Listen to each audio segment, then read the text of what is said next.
నీ నోటి దూలెక్కున్నది నీకు. శ్వేతపత్రం తీసి ముందు పెట్టరు, నీకు అప్పుడు తెలుస్తుంది నువ్వు ఏం చేస్తావు అన్నది.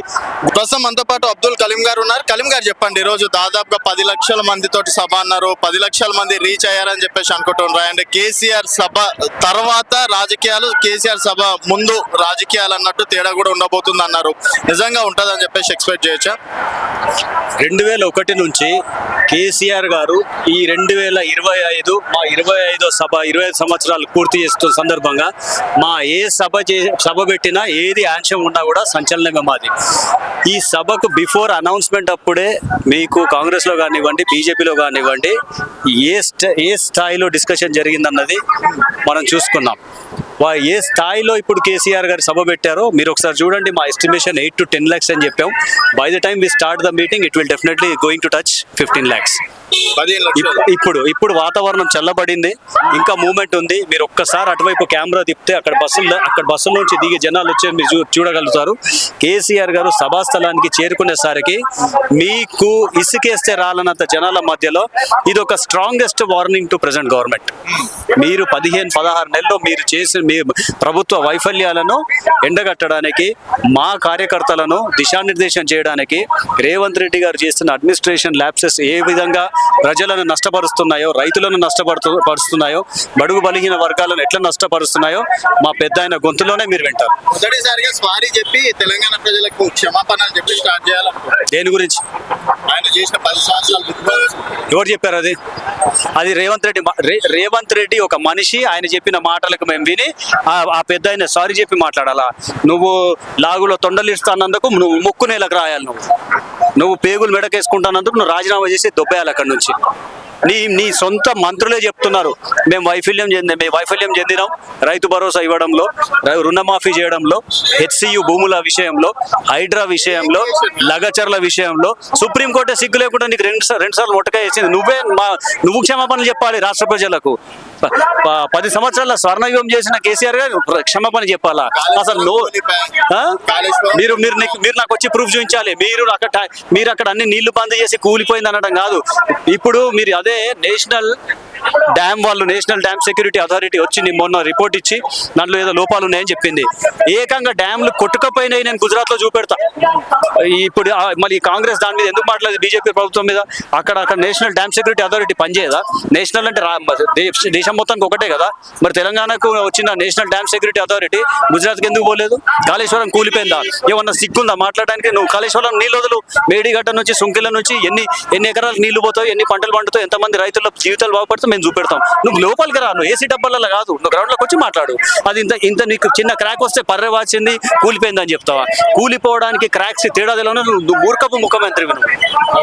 అంటే ఇది మీరు అధికారం ఇస్తారని మాకు అవసరం లేదు సార్, మాకు అధికారం అవసరం లేదు. అధికారం ఎప్పుడు ఎవరికి శాశ్వతం కాదు. మాకంటే ముందు ఉమ్మడి ఆంధ్రప్రదేశ్ ఉంది. ఉమ్మడి ఆంధ్రప్రదేశ్లో ఏం జరిగిందన్నది అనువనుమ కేసీఆర్ గారికి తెలుసు. కాబట్టి ప్రత్యేక రాష్ట్రం గురించి కంకణం కట్టుకొని రాష్ట్రం సాధించిన గొప్ప మునగాడైన నీకేమన్నా రాష్ట్రం గురించి తెలుసా? 17 నెలలు నువ్వు ఒక్క రివ్యూ పెట్టినవా? 100 మంది పిల్లలు హాస్టళ్లలో గురుకుల పిల్లలు చనిపోతే కనీసం పిల్లలు ఇంటికి వేసి పరామర్శించినవా? నువ్వు ఇంటిగ్రేటెడ్ నేను మాట చెప్తా, నువ్వు విద్యాశాఖ మంత్రి నీ దగ్గర పెట్టుకున్నావు. నీకు చదవచ్చా? గురుకులలో 100 మంది పిల్లలు చనిపోతే నువ్వు ఏదైనా ఫ్యామిలీకి వెళ్ళి పరామర్శించినవా? నువ్వు హోంమంత్రిత్వ శాఖ నీ దగ్గర పెట్టుకున్నావు. హోంమంత్రిత్వ శాఖలో ఇంత లా అండ్ ఆర్డర్ దెబ్బతింటే నువ్వు మా బీఆర్ఎస్ కార్యకర్తలు మా మీద కేసులు వేసుకొని లోపల పెడుతున్నావు. నువ్వు కనీసం లా అండ్ ఆర్డర్ మీద ఒక అడ్మినిస్ట్రేషన్ మీటింగ్ పెట్టినావా? కనీసం ఐఏఎస్లను పిలిచి రాష్ట్ర స్థాయిలో నువ్వు సెక్రటేరియట్ లో మీటింగ్ పెట్టినావా? పిల్లలు ఎందుకు చనిపోతున్నారని కలెక్టర్ల దగ్గర రివ్యూ తీసుకున్నావా? అది నీకు సాధ కాదు. నీకు కేసీఆర్ గురించి మాట్లాడే అర్హత కూడా నీకు లేదు. సభ తర్వాత మార్పులు ఆల్రెడీ పెను మార్పులు వచ్చినాయి. నువ్వు చేసిన లంగ పనులకు, దొంగ పనులకు జనాలు నిన్ను చెప్పుతో కొట్టే పరిస్థితి తెచ్చుకున్నావు. నువ్వు ఈ ఒక్క ఇమేజ్, ఈ ఒక్క మెసేజ్ మీకు పోయిన తర్వాత మీకెందుకు గుమ్మడికాయ దొంగ అంటే లేదు, బుడాలు తడుపున్నాడు మా మీటింగ్ కి నీకెందుకు ఛాలెంజ్? ప్రతిపక్షం ఉండేటోళ్ళు ఇంత ప్లాన్ గా సభ పెట్టిందంటే ఎంత దోచుకున్నారు అని చెప్పేసి అదే దొంగలకు అన్ని దొంగ ఆలోచనలు వస్తాయి. నేను చెప్తున్నా కదా, నువ్వు 16 నెలల్లో నువ్వు వచ్చే ఒక 50 ఏళ్ళ వరకు కాంగ్రెస్ కి తీసుకుపోయి మూటలు ఢిల్లీలు ఇచ్చినట్టు మా బతుకులు అట్లాంటి కావు. రైతు బంధువులు సమయానికి ఇచ్చినాం, రైతు బీమాలు సమయానికి ఇచ్చినాం, కాళేశ్వరాలతో పంటలు పండించినాం, పేదలను ఆదుకున్నాం. ఎంతమందికి వచ్చినా కూడా దళిత బంధువులు ఈ రోజు పెట్రోల్ పంపులు పెట్టుకొని బస్సులు పెట్టుకొని వాళ్ళు జీవితాలని ఎట్లా సర్దిద్దుకోవాలన్నది ఒక కరెక్ట్ విధానంగా తీసుకెళ్లి వాళ్ళ జీవితాలను సెట్ చేసి ఉద్యోగాలు ఇచ్చి వాళ్ళకు ఒక సొంత బిజినెస్లు పెట్టి నడిపించిన నాయకుడు కేసీఆర్. నువ్వు ఉద్యోగాలు ఊడగొట్టి, నువ్వు ఇల్లులు కూలగొట్టి, నువ్వు ఎవరు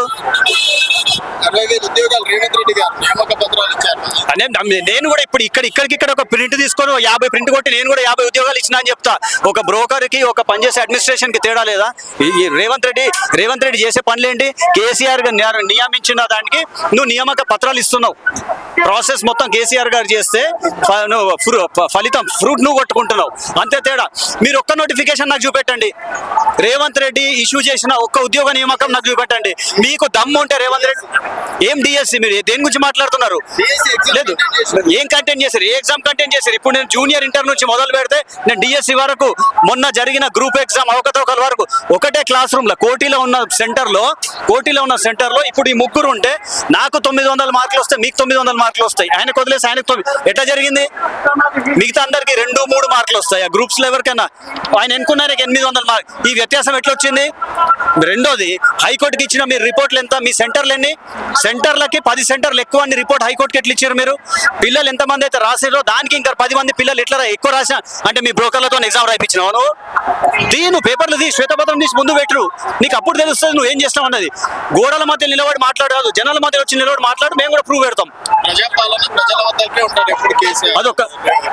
అదొక దరిద్ర పాలన, వృధా పాలన. జనాల మధ్యలోకి రానుడు ప్రజాపాలన అవుతుంది. ప్రజల మధ్యకి వస్తే ప్రజాపాలన అవుతుంది. ఏడ కనిపించాడు? మీరు చూపించండి మాకు. పత్రికల్లో కనిపిస్తాడు, జపాన్ లో కనిపిస్తాడు, చైనాలో కనిపిస్తాడు, యుఎస్ లో కనిపిస్తాడు. వాళ్ళ తమ్ముళ్లకు దొంగ బిజినెస్ అంట కడతాడు. ప్రజల మధ్యలో కూర్చొని అడ్మినిస్ట్రేషన్ గురించి మాట్లాడి, పరిపాలన గురించి మాట్లాడి, మన సంక్షేమ పథకాల గురించి మాట్లాడి మీరు దాన్ని ప్రజాపాలన అంటారు. మీరు కేసీఆర్ గారిని బండబూతులు తిడితే, కేటీఆర్ గారిని బండబూతులు తిడితే దాన్ని ప్రజాపాలన అంటారా? నీ నోటి దూలెక్కున్నది నీకు పేగులు వచ్చేస్తా, లాగుల తొండలు, అది కాదు. నువ్వు ఏం చేస్తావు రాష్ట్రానికి అది చెప్పు. ప్రజలకు కావాల్సింది అది, రైతులకు కావాల్సింది అది. మీరు మీ మాటలతోని 17 నెలలు ఎల్లదీసినావు. నువ్వు కనీసం కొద్దిగా సిగ్గు శరం ఏమన్నా ఉంటే ఇప్పటికైనా నువ్వు ఏం పరిపాలన చేస్తావు అన్నది ఒక శ్వేతపత్రం రిలీజ్ చేసి మంత్లీ నేను ఈ కొత్త స్కీమ్ తీసుకొస్తున్నా రైతు. నువ్వు అన్నావు కదా ఎలక్షన్ అయ్యి 15 రోజుల ముందు అన్నావు 2 లక్షలు తెచ్చుకోరు మీరు కట్టాల్సిన అవసరం లేదు, రుణమాఫీ నేను చేస్తున్నా అని. నీకు ఎన్ని డేట్లు ఇచ్చినావు నువ్వు? 31 అంటావు, మార్చ్ అంటావు, ఏప్రిల్ అంటావు, జూన్ అంటావు. గడియారం తిరిగి ముళ్ళు తిరుగుతూనే ఉన్నాయి. నువ్వు ఎప్పుడు మాఫ్ చేస్తావు? ఒక్కటి కరెక్ట్ చేస్తే అది చెప్పమని చెప్పండి. అంతేగాని మా బీఆర్ఎస్ సభ మీద, మా కేసీఆర్ గారి మీద మాట్లాడే ఆయనకు అసలు కేసీఆర్ గారిని మాట్లాడేంత ఆయనకు ఉన్న స్థాయి ఉంది? అసలు స్థాయి ఉంది? నువ్వు ఏం చేస్తున్నావు చెప్పు. నీ ప్రోగ్రెస్ రిపోర్ట్ నువ్వు పెట్టు, నా ప్రోగ్రెస్ రిపోర్ట్ మేము పెడతాం. అది